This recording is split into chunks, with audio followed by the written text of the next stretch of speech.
Nouveau rebondissement dans l'affaire Delphine Jubilard.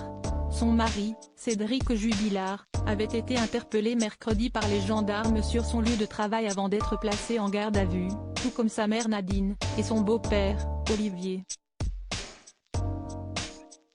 Mais si ces derniers ont été relâchés ce vendredi matin, Cédric Jubilard, lui, a été mis en examen pour meurtre aggravé à l'issue de ses 48 heures de garde à vue.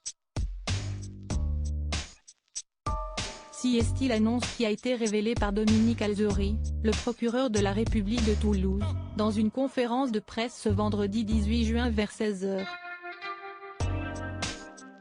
À ce stade du dossier, sans corps, sans connaître les origines d'un décès dont on ignore jusqu'à la réalité, retenir une intention homicide est ahurissant, a déploré l'avocat de Cédric Jubilard, Jean-Baptiste Allary.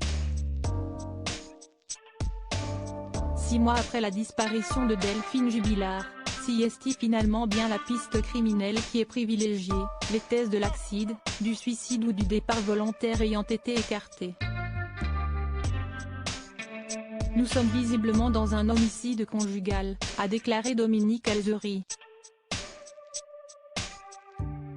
Plusieurs zones d'ombre semblent en effet incriminer Cédric Jubilard, comme une capture d'écran de l'amant de Delphine retrouvée dans son téléphone, indique le blog de Jean-Marc Morandini, ou comme le fait que le mari faisait une machine des draps de Delphine la nuit de sa disparition.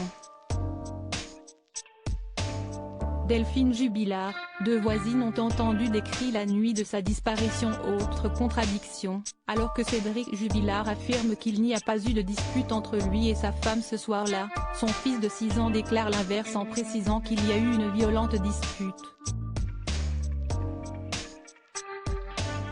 Un témoignage appuyé par celui de deux voisines qui confirment avoir entendu des cris la nuit du 15 décembre 2020 vers 23h07, rapporte Jean-Marc Morandini.